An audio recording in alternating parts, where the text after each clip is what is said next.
Hello and welcome to the Franchise Tag podcast. We are back with another special. It's usually me and Adam doing draft stuff, but we're going into a little bit more depth into the 10 teams that we feel have struggled the most this season. They're going to have good draft picks. So we're going to take a look at one, how they got there. Two, do they need to change the coaching staff? Three, a bit of salary cap, and then four, we're going to take a look at some draft picks they can make in the first 3 rounds, those important rounds to cement the future and moving forward. So, Adam, bit of your brainchild, this one. I'm really looking forward to going into it. I think this is the right time to take a look at these 10 teams that have really struggled this season, isn't it? Yeah, I mean, there's been some big disappointments. We don't have the time to go through all of them, obviously, because there are more than 10 that have been disappointing. But there have been some big disappointments. Some of these teams, some that we kind of expected were going to be there, some maybe not so much. And I think it is kind of important to have a look at them. Like you say, it is the right time to go through some of these and decide, like for ourselves, kind of almost like what we would do to a certain degree, and or more to the point, what we think these teams should do and the things that they need to do in order to improve. So yeah, I mean, it's not anything amazing, but we just kind of figured that it's that sort of time of year where this is over Christmas and New Year. We can go through them all, check them all out, and once we reach the new year, it is going to be very much more centered towards a draft. So yeah, which I'm really looking forward to. Well, let's bring up the actual draft itself and take a look. As you can see on there, the worst team at number 1 currently is the Las Vegas Raiders at 2-11, tied with the New York Giants at 2-11 as well. It's just on strength of schedule. It's not by much either. 0.541, 0.543. So I'd rather it be the New York Giants that had the pick, but we're taking a look. We're looking at the Las Vegas Raiders today. Adam, what's happened with these? How have they managed to land themselves currently with the first pick? And then we'll take a look at what we would do to improve this team and maybe move them forward. Yeah, just really quickly, there is a chance that could change as well. Given the last few games, there is a chance that it could change. So it's not definite for the Raiders if it stays 2-11 for them two teams. But yeah, so the Raiders have been a mess for many years, and I've been saying it for ages that we've been doing this podcast, how much of a mess they've been. And really, it kind of, when I was looking into it, it's almost like you go back to John Gruden, and when John Gruden was there. When he first came in, they struggled at the beginning. 2018 went 4-12, 2019 7-9, 2020 8-8. So improvement, and then he had to resign for certain reasons. So it felt like they were on a little bit of a trajectory, and it was going reasonably well for them, and they were getting in the right place. He then resigns, and you just sort of think, okay, that's they had Rich Bisaccia who stayed on for that season. They made the playoffs in 2021, and I think it was literally one and done. That was the end of their time in 2021. There, they didn't stick with him, which I think a lot of people were surprised about. Then ended up going for Josh McDaniels. He came over from the Patriots. We all know how well that went. 6-11 in 22, and then fired midway through 2023. And then they went for Antonio Pierce, who was Antonio Pierce was a little bit like the Rich Bisaccia one, and they kind of felt a little bit like they'd made the mistake with Bisaccia. Bring in Pierce. This is the way forward. To me, one of the big things that I kind of felt like was a real issue for them over the course of the John Gruden era and onwards was their drafting. I felt like they drafted really poorly, especially in the first round. You might think otherwise, but no, yeah. So I had a quick look at them. 2019, they went for Cleveland Farrell and Jonathan Abraham. Neither have really done much. Farrell is still in the NFL. Abraham not really doing anything. 2020, even worse draft when they went and got themselves Henry Ruggs, and we all know that he's not around anymore, and Damien Arnett, who didn't really do a lot. 21, Alex Leatherwood, not brilliant, really. 22, they didn't have a first-round pick. And then last year, they went and got Tyree Wilson in 2023, Tyree Wilson. Last year was Brock Bowers. So it's interesting because what is noticeable with that is that you just kind of think, okay, not a lot is really, we're not picking anyone any good here. But in 2024, you've got yourselves a tight end who looks like he could become a generational talent at tight end. And also in 2023, you've gone and got Tyree Wilson, who he's been okay. He hasn't been amazing, but he's been all right. Tom Telesco came in as the general manager.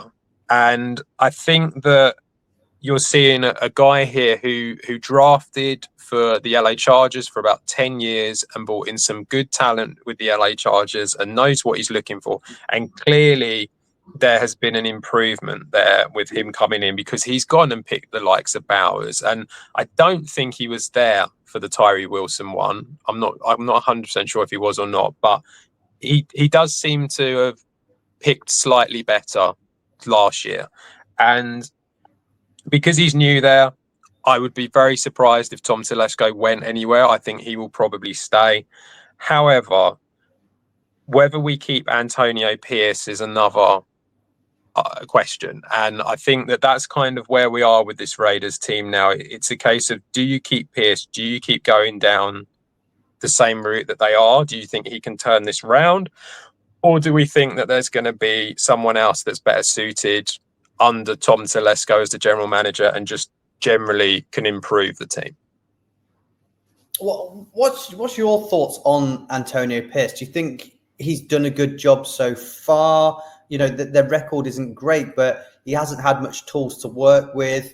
Are we evaluating him based on how the defense has played? Because at the start of the season, that their defense didn't look that bad, did it? It was playing okay, and it had some good names on it because he is predominantly a defensive-minded head coach. So do we think that should be stick with him, give him another year and see what he can do with a bit of a program of going, right, you've got this amount of time to sort it out? Or do you think they've tried it, it's not worked, they seriously need to do something about it desperately and they should make a change right away? What's your thoughts? So I think that the defense has been okay. It's currently ranked 15th when it comes to giving up passing yards. So they're a solid defense. I think you're always going to have a chance on defense when you've got the likes of Max Crosby there, which obviously, you know, the GM or head coach didn't have anything to do with that. He was already there. So I do feel like they're okay. I personally just think that he's in the Dan Campbell mold where it's about being a motivator rather than actually bringing any sort of great kind of philosophy to the team. And that's the one thing that I feel like this team doesn't have and hasn't had since Gruden, is that there's just no identity there. That's the big issue that they've got. And I don't feel like Antonio Pierce is bringing that identity. I've got some guys that I think would be much better suited to them. Obviously, whether they would want to come here is another thing. But you know, you've got the likes of Ben Johnson, who you're gonna hear his name crop up in pretty much all of these shows. Really, that Ben Johnson is a guy that, you know, is running an exciting offense. And I think the idea of being able to bring someone like him into the building, and also if you've got the number one pick, if you could go and get yourself someone like Shedeur Sanders, Cam Ward, and connect him with Ben Johnson, I think you've got something that could potentially happen and be good for the team. It's not just him. You know, I think Joe Brady at the Bills is someone that you could look at bringing in. I really like the idea of Todd Monken getting a shot as a head coach somewhere in the NFL this year. I'm kind of like, it's kind of similar to you with the whole, I think that having the offensive minded head coach is the way forward.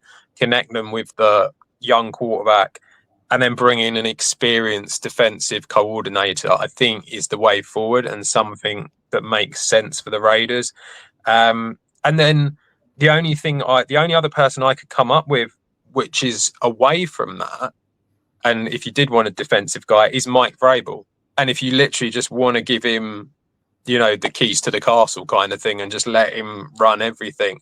But I don't know how Tom Telesco would feel about that, because I think that there could be a potential. I think Telesco is very much, he likes to have offensive-minded head coaches, and he has done all the time at the Chargers. So I think that's could be a bit difficult. But yeah, there are guys out there, and I think they're better than Pierce. With that selection, then, if you're saying they need to move on and it's not right for him, do you think it definitely is that this is going to cut the pack in half of which way you're going to go down the line with the head coach? Do you think a first-time head coach is right for them, or do you think someone who's got experience? You say it's culture. You say it's they need identity. Do you think a first-time head coach will have that ability to stamp that straight away, or do you think they should go for someone that's like a Vrabel or a Flores or something like that that's been around the league a bit more and can put their mark on it straight away and bring in other coaching staff that they're experienced with? Which one of those sides of the fences do you think would work better for this organization? I think if you want identity, then the idea of having that defensive guy is what probably makes most sense. Because like you say, they are experienced. They are more likely to be able to do that very quickly. I just think in the long run, this is clearly, I mean, it's not a rebuild because it feels like it's been going on forever. So it's like, it's not that, but I think they need to do something different. And when I just look at the guys that they've had in since John Gruden left, it feels like they are almost like, Bisaccia.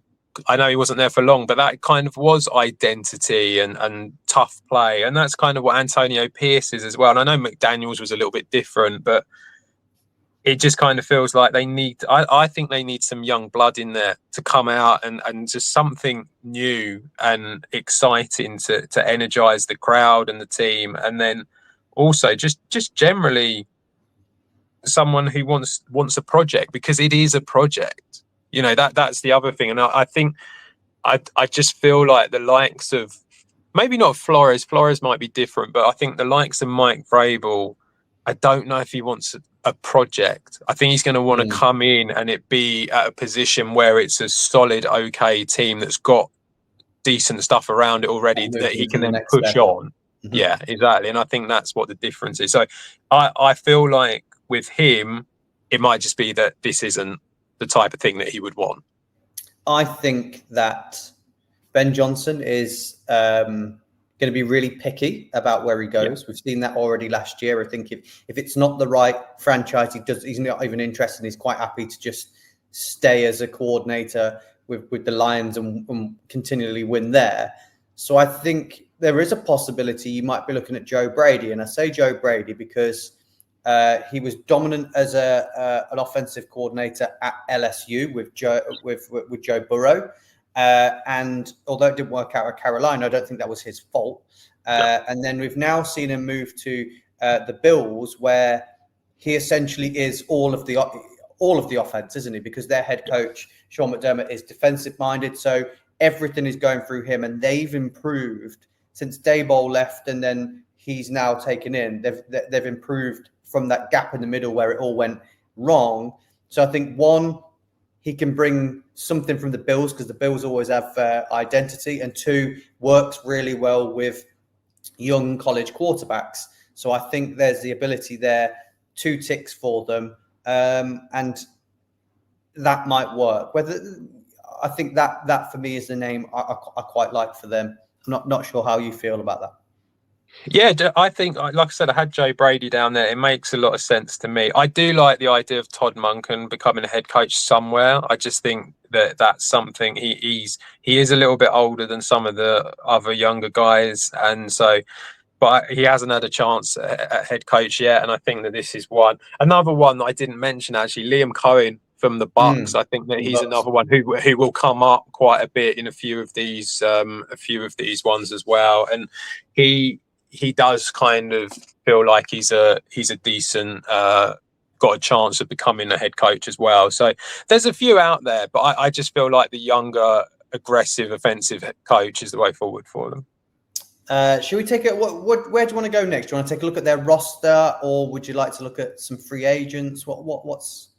Yeah. I think roster. We might as well have a look and just what the thing that I obviously, when you look at the team needs really when it comes to the Raiders, I mean, I had a look at them and as you said, the defense actually wasn't too bad. No, they've been reasonably okay, and I think that it's more of a case of sort of adding depth that you can do in the draft or free agency, or if you can get some guys in on the cheap. But where the real issue is for this team is it very much is the offense, and obviously it hasn't really worked with Gardner Minshew. Aiden O'Connell, I don't think anyone is thinking is going to be the main guy. I know they brought Desmond Ridder in, but that's just to have someone there more than anything else. So he's none of these guys are going to do anything. So quarterback, I think, is the main thing that they need. On top of that, wide receiver, I think that when you look at the wide receiver room now that Devontae Adams has gone, there isn't much there. They definitely need to bring in some depth at wide receiver. And then running back as well. When we think about their running back room, and it hasn't really done much this season. They've got Sincere McCormack that they're starting at the moment, but Alexander Mattison, Zamir White, Amir Abdullah. It's a sort of like a group of guys who you're just not really expecting a great deal from them. So for me, they're the three main ones. I think that I think there's different ways you can look at it. I think free agency, I think that definitely there's an argument for a veteran running back that might help them a little bit. I think there's an argument for a veteran running back and also drafting a running back as well. I think O-line, just for some extra depth on the O-line so that you can help with that run game, is another one that you could do in free agency or the draft as well, actually, with that one. And then wide receiver, I think, like I say, and quarterback, I think is very much the draft, because there's not a great deal when it comes to the free agency at quarterback. Do you know is there any particular big names on this team that are potentially up for leaving via free agency, or do you think any trades will happen with any of these players? What's the situation with who might be leaving? So I don't think if you look at it purely from the offense point of view, there's not a lot that you really feel like you're going to lose out on that you couldn't improve on through free agency or through the draft. I think that there's nothing that you're really worried about there. They just seem to be that they just need to bring in. Really, more than anything, it's about needing to bring in better quality all round. So I wouldn't really. There's not a great deal to worry about on that. But yeah, I just think overall they're just, like I say, it is a quality issue, I think, really, for them, and they just need to get a little bit better. I mean, I'm not 100% sure if there's anyone that they're really losing out on that's of a worry for them, to be honest. That's the problem. Let's take a look at some of the free agents they could potentially look at. Now, my theory in my head is, obviously, with the number one pick, you definitely need a quarterback. Free agency is maybe not the pot to dip in when you've got pick one. So if they're going quarterback in the draft with a new youngster, a new franchise guy, they want to build around him. Maybe they build quarterback, O-line, running back in the drafts, and maybe wide receiver, because they do have Jacoby Myers, they do have Brock Bowers, so there's receiving options. Maybe they bring in a veteran through free agency rather than looking get O-line and quarterback there. So do you think wide receiver is where free agency they should probably look?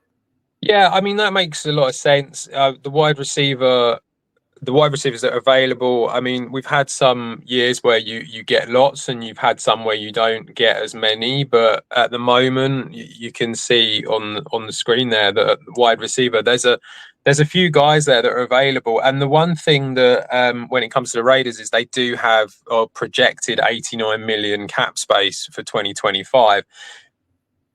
That's like they can basically go and get themselves whatever wide receiver they want. So it's not an issue for them here when it comes to the wide receiver position. And that does kind of make sense, as you say, to go out and really go and get a guy who you want, who's going to be really good.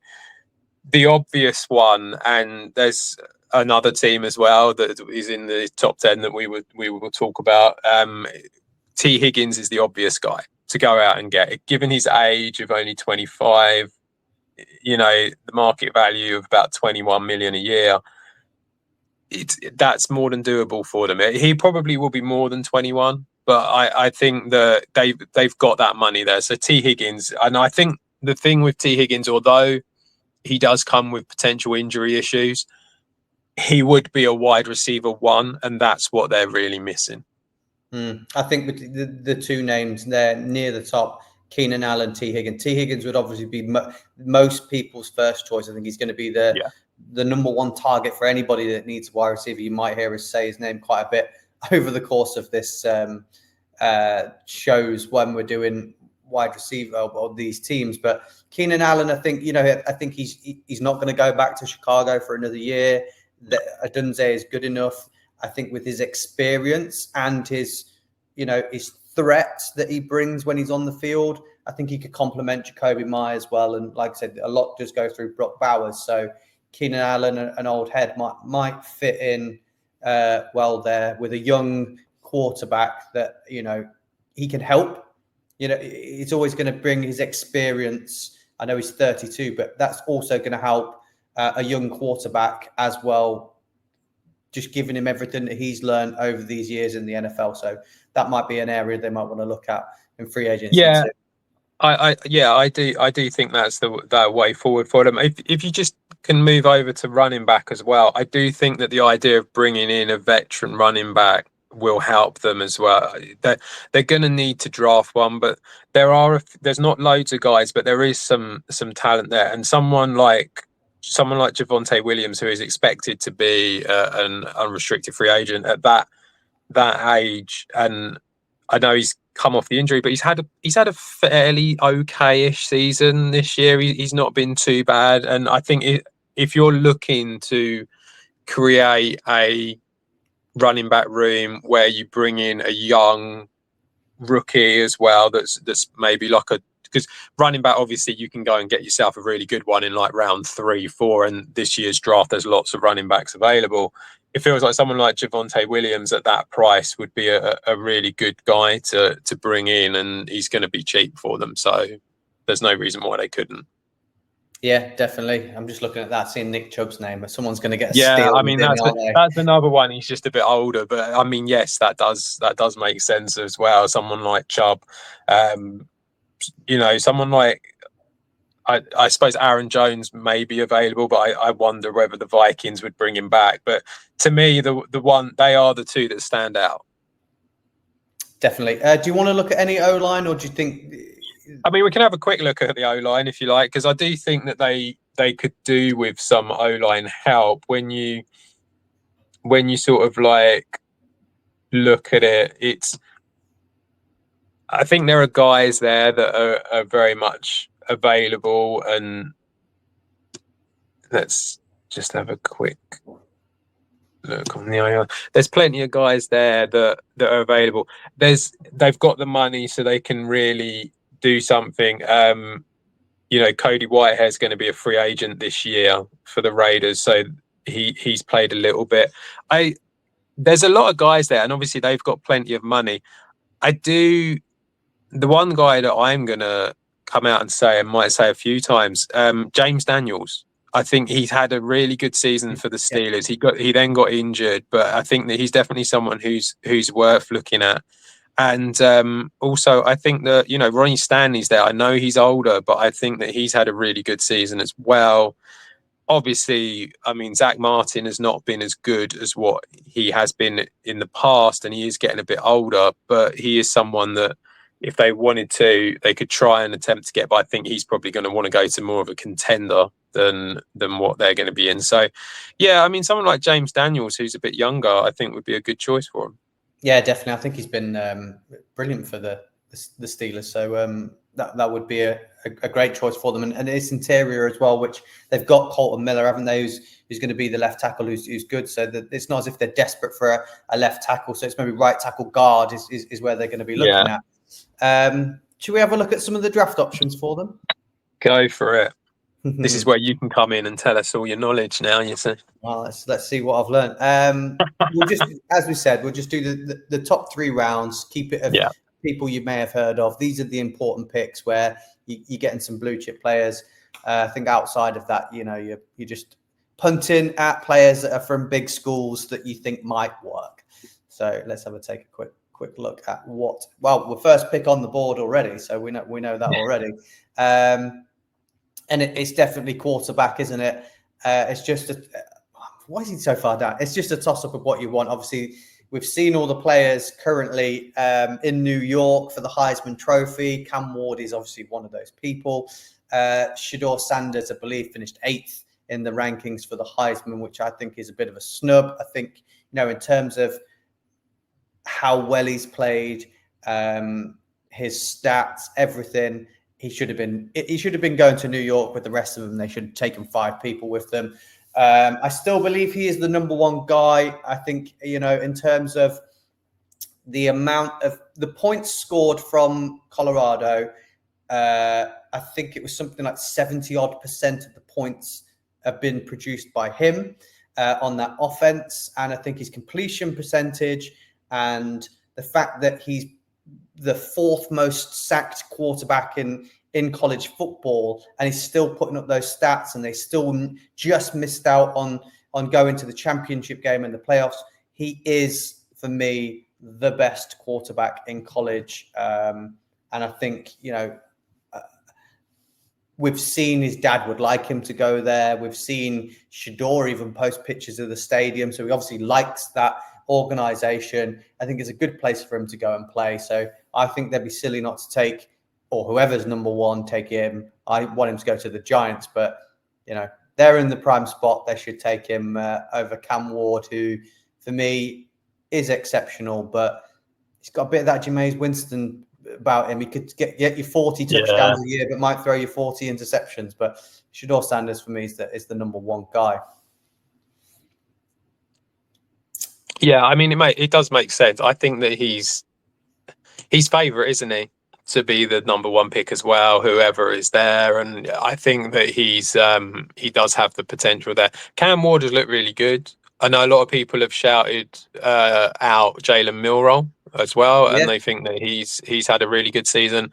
But it does feel like Shedeur is kind of like a cut, maybe a little bit just above the lot of them at the moment. I think there'd be Jalen Milroe. Definitely, people would be catching people's eye. I think he's, if you like, I know he's not the same player, but I think he's a better version of Anthony Richardson in terms of he's phenomenal with his legs and has a slightly better, more accurate arm than Richardson. So he's a good prospect to be looking at. They took a punt on Richardson. He is playing better now. So definitely people will be looking at him going, I can get him in and see what he's got. But I think Shedeur is plug and play. I think he's week 1, which is what this team needs. Yeah. They don't want any more bridge quarterbacks. I tried it with Minshew. It's not worked. So let's go someone you can plug and play day 1.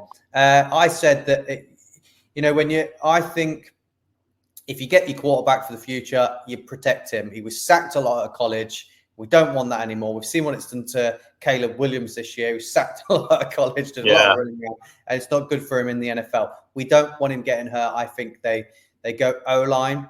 They can, you know, when you're looking at in terms of, you know, value for picks, top of the second, you're getting an incredible O-lineman you could take inside or outside at this point. There's still absolutely fantastic names. I'm just going to have a quick look because obviously some have already gone. Who's left on the interior as well? See if there's better. Oh, well, there we go. I was going to say that maybe they could take Jackson from Ohio State.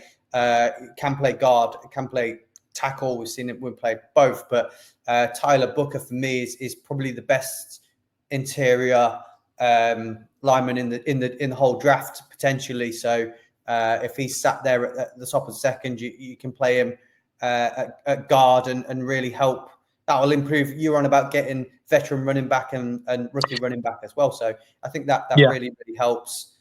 So I think Booker's a good pick here as well. Adam, do you think it matters too much whether it's interior or not desperately? I think that the O-line is just something. It just needs a whole improvement across the whole O-line, really. And so, to a certain degree, obviously, you want the inside one. I think it's probably cheaper and easier for you to be able to go and get a free agent at guard rather than center, and also sort of like obviously left tackle, right tackle is a little bit more expensive than what the interior guys are. So maybe you know, maybe you'd want to look at drafting a right tackle or a left tackle if you really wanted one. But I think really they just need improvement throughout the whole O-line. And yeah, I think that's, you know, when you really look at them, it feels like it's the offense. It's the offense that really needs to help rather than defense. And obviously, like, you know, as I said, you can go and get more depth pieces at defense, but it's all about the offense for the Raiders this draft. Yeah, this draft's perfect for them. They as you've seen, they're top of every round so far for first, second, and third. They could potentially move up again if they wanted to. Round 3, I think this is a very, very strong in-depth draft for running backs. So this is maybe the round you snag a running back. I'm looking at the names on the board there right now and thinking someone's getting a steal later on after this. You know, I'm surprised that there isn't a couple of other names on there. I thought Henderson might still be there at this point, but looking down at the names, I'm going a little bit further down as well. And I'm looking at Ollie Gordon still on the board from Oklahoma State. This guy was dominant in college for the previous couple of years. You know, coming into this season, he was the guy everybody was watching. You know, he carried this Oklahoma State team last year, and everything went through him. And he's proved that he can be an every down back. He's NFL ready in size and can really slot in nicely. He's had a bit of a down year this year, but their whole team has had a bit of a down year this year. So I wouldn't take that away from what he is, and go back and watch the tape from 2023 if you want to evaluate this guy, and you'll love him. So I think Ollie Gordon is perfect for them at this point. He had a tough year, hasn't he, this season? It hasn't been quite as good for him. Well, they've got another pick in round 3. I've just seen. I thought I was only going to be picking at this point. Adam, we've covered bases there with quarterback, O-line, running back, wide receiver. We're maybe dipping into the free agency pot. What for you is somewhere else they could be looking to strengthen on for their team for me to have a look at some players?